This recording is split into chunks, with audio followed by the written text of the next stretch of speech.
Okay, it feels important to say this. I am not pulling my perspective on Israel-Palestine out of my ass, okay? I'm not just guessing that Israel is committing a genocide against Palestine. I have studied and researched this. I have bona fides, and I will share them. First of all, I'm a Jewish woman. I was raised by a Zionist family. My grandfather was a Holocaust survivor. My family talks about our spirit of resistance and resilience constantly.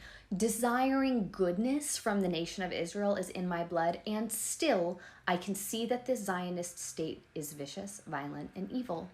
If someone who was raised by a Zionist family, by people who believe that Israel has the right to exist and that it is our salvation, if I can overcome my pro-Israel bias and learn about this conflict, so can you. And frankly, I should not be calling it a conflict, it's a genocide.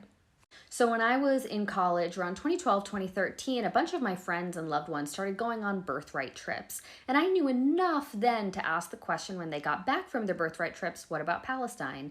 And when these people I love, admire, and respect started talking about Palestinians and using language like terrorists, I knew I had to learn more. I also knew that I wanted to go on birthright, and I was nervous about being brainwashed by the trip, and I should have been nervous. So before I went on birthright, I decided at my small liberal arts school in Massachusetts to get a well-rounded perspective, educational perspective on Israeli-Palestinian politics. I took 4 courses: Suffering and Evil in the Jewish Tradition, The Jewish Experience, Middle East Politics, and Arab-Israeli Conflict. I also took international and comparative politics courses that often brought up Israel and Palestine in comparisons to, for example, apartheid South Africa. And by the time I finished my ample coursework on the subject before I went on birthright, I was already pro-Palestine.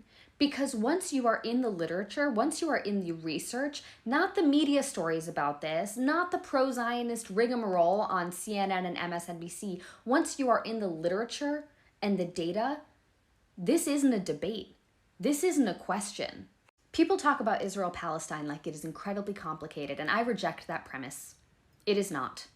We know that anti-Semitism exists globally, right? We know that Jews are not the most beloved population in the world. We know that Britain has a colonial history and they have taken on colonial projects even through the 20th and 21st centuries. Essentially, Britain already wanted to colonize Palestine. So did the United States.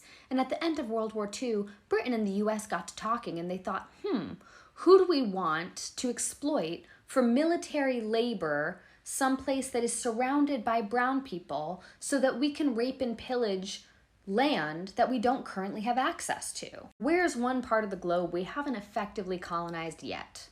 And there was Palestine. And Britain had been trying to colonize Palestine already. And so this was passed off to Jews who had just survived the Holocaust as a gift. Here we're granting you this parcel of land so that you and your progeny can exist in peace and not be violated anymore. Congratulations. Except that land already belonged to someone. Palestinians were already living there. And the US and Britain didn't give a shit about the well-being of Jews. They didn't care.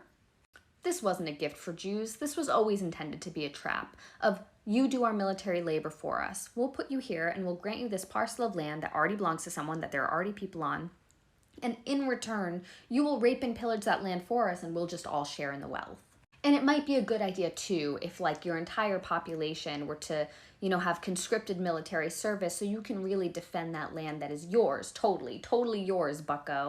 And if you see who has emerged as the political leadership of Israel over the last few generations, this won't surprise you. This insidiousness will not surprise you. This is how you get Benjamin Netanyahu, someone who absolutely agrees to the premise of Israel as a Zionist ethno-nationalist state, who says, we are here for one thing and one thing only, is to garner as much wealth from this earth that we have, as much tourist property from this plot of land, convert it to dollars, and build up a military so mighty, a military apparatus so great that we wind up producing the world's weaponry.